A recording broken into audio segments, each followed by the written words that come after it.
What's going on, guys? My name is Kash, and today I'm going to show you guys the best key bindings for a druid.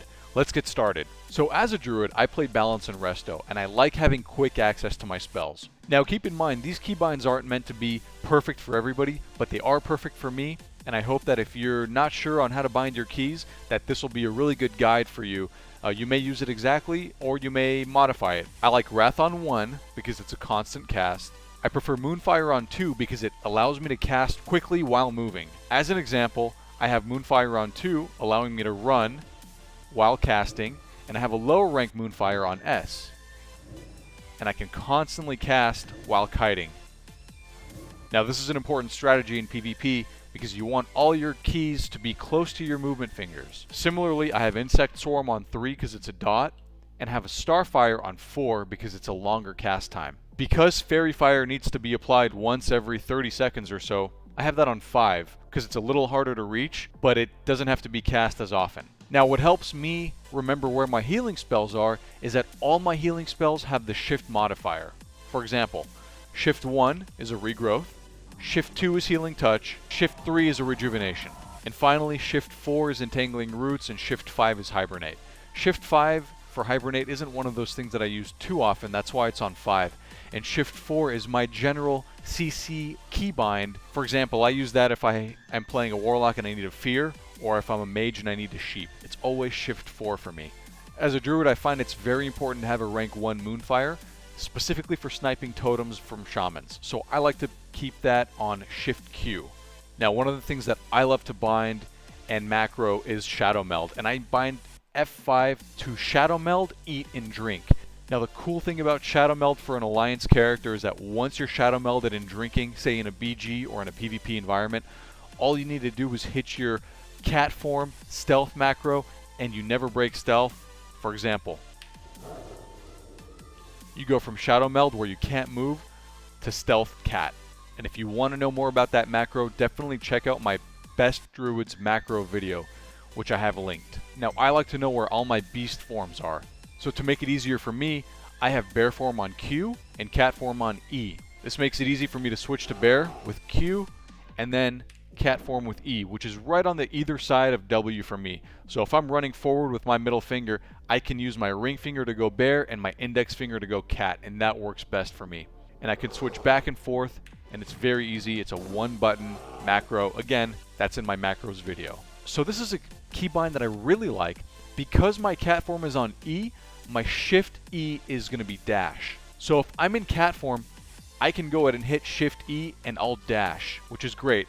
But if I'm in caster form or any other form, for example, bear form, and I hit shift E right now, I will begin dashing in cat form, and I'll show you that right now.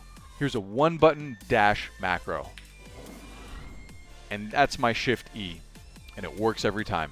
So in my mind, shift E allows me to run away and get away. And on that same thought, control E allows me to get away by casting a Nature's Grasp. So the way I think about it is they're both ways for me to get out of trouble. So control E for grasp, so if I get melee attacked by anything, they will get rooted. And then shift E allows me to get away. To decurse myself, I have that bound to C, and I think about that as C for curse. Shift C also removes a debuff from me, except instead of curses, that's going to remove poisons.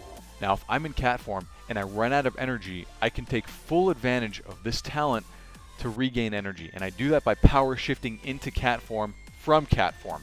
I've bound that to shift scroll down, and every time I do that, I go cat and I gain 40 energy.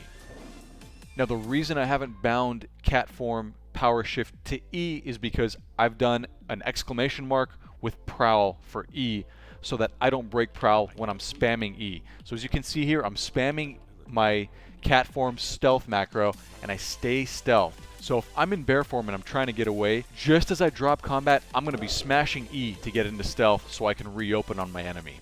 And the great thing about smashing E is that I don't break prowl. Now I have an awesome cast sequence for rank 1 Thorns and rank 1 Mark of the Wild, so that I can give myself a buffer from getting dispelled by a priest or a shaman. So if I ever have any extra time in a battle, or I'm running away, I'm going to be constantly hitting shift spacebar, and what that does is add rank 1 buffs to me that don't take any mana, and I can afford to have these dispelled. If I want to really take that extra step, I can even press Shift T, which will add a rank 1 rejuvenation, and that looks like a full rank rejuvenation. If a player's not too aware, they'll think I'm trying to heal myself, and they'll spam their dispels on me, waste their mana while I cast a rejuvenation spell that takes no mana away from me. That's a lot of horde. Now, I went over my healing spells that are bound to Shift 1, 2, and 3. Nature's Swiftness is a great ability that lets you instant cast nature spells. So instead of using Shift 2 for my healing touch, I'll use Control 2 for a Nature's Swiftness and healing touch combination. And the way I think about that is 2 is healing touch, so I can cast healing touch with Shift 2, and then if I need an instant healing touch, I do Control 2, and it's an instant healing touch, which is wonderful. I know where the button is, it's easy for me to remember, and when I'm actively fighting in a PvP situation, I need to make no extra effort to remember where that keybind is. Speaking of healing spells, if I need to downrank my heal and save a half second of healing, I'll press R to do a lower rank of healing touch, and the way I think about that is R is for rank, so I rank down with R, and it's right there. I can spam it, it's close to my finger. So if I'm in a raid or I'm healing a dungeon or anything like that, R is kind of a go-to spam healing touch. My favorite macro is my one-button travel form macro, and I highlighted that in my previous video on how to do the best macros for Classic Druid. And the way I bind my travel form is with F. So F is close enough to where I need to get out of a situation, and it's very accessible. And what this does is it allows me to get out of a movement impairing situation. If I'm frozen or if I'm hamstrung by a warrior, I hit F and I go travel form. And if I am in combat, I don't even go to caster form.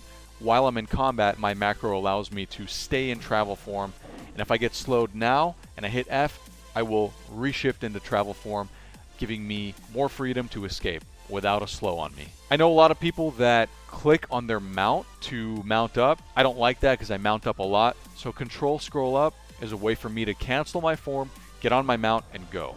And Control Scroll Up, because when I scroll up, it's like time to go. And Control is easy enough where I get to hit that with my pinky, and it's very easy to remember. Speaking of Nature Swiftness macros, my Entangling Roots is Shift 4, so my Nature Swiftness Entangling Roots is Control 4. Same with Hibernate. My Hibernate is Shift 5, and then my Nature Swiftness Hibernate is Control 5. Let me demo that right here. An instant sleep for this beast over here, and I can use this on a hunter's pet as well. I have other small keybinds for bandage, for example, and B is for bandage. That's just easy for me to remember. I also have Innervate on Z, and then Bark Skin on X. X is kind of like a block, and I'm defending myself. So that's how I think of Bark Skin. And so Z looks like a lightning bolt. So because the Innervate logo is a lightning bolt, Z is really easy for me to remember. I have T for Tuber as well to heal up, and H for a health pot. Very easy to remember and also very accessible with my index finger. These last few macros and keybinds are pretty minor compared to the rest of the stuff. I think it's very important to have your attack, your main attacks, and your heals very accessible. So for me, that's 1, 2, 3, 4, 5, Shift 1, 2, 3, 4, 5, Q and E, Shift E, Control E, Shift Q, Z, X, and F, as well as C and Shift C. Now as far as cat form abilities go, I have the abilities that I use the most closest to the number keys. So because we're limited on space as druids, I like to bind things in a 2-in-1 kind of a fashion. So when I'm stealth, my number 1 hits for pounce. When I'm out of stealth, number 1 hits for claw, and I highlight that in more detail in my macros video. Number 2 is a ferocious bite when I'm out of stealth. When I'm in stealth, it's Tiger's Fury. Number 3 is a rake, and number 4 is ravage in stealth, and then shred out of stealth. Finally, my number 5 is rip, but when I'm not in combat, and when I'm looking for a stealth target, it will spam Fairy Fire on that target to get the rogue or the druid out of stealth.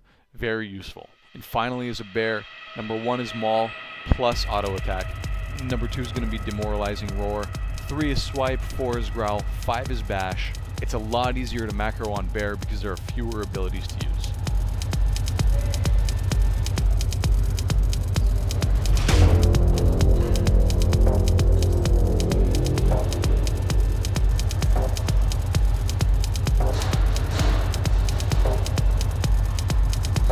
Whoops. Should not have done that.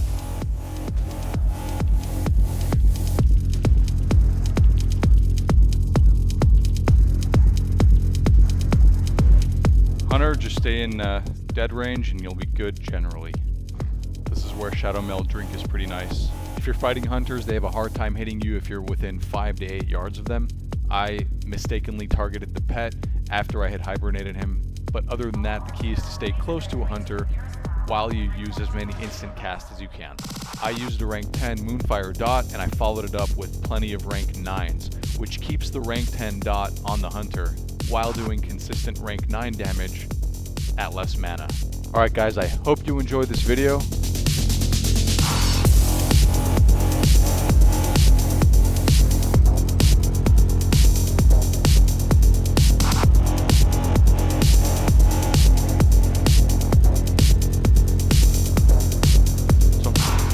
Trying to dead zone the hunter here. Have my poison removal up if he tries to. And I definitely could have done this. Thank you, Murdor, always got my back. So on that fight, my goal was just to stay within his dead range, which is 5 to 8 yards. Keep him dotted, do as many instant casts as I can, and get a heal up on me. Watch out for that Viper Sting, it will drain your mana, so always have your Abolish Poison up. If you do, winning should take care of itself. Alright guys, I hope you enjoyed this video. I hope you got something out of it. If you did, please like the video, subscribe to my channel, and follow me on Twitch. And as always, thank you so much for watching. I'll see you guys next time. Cash out.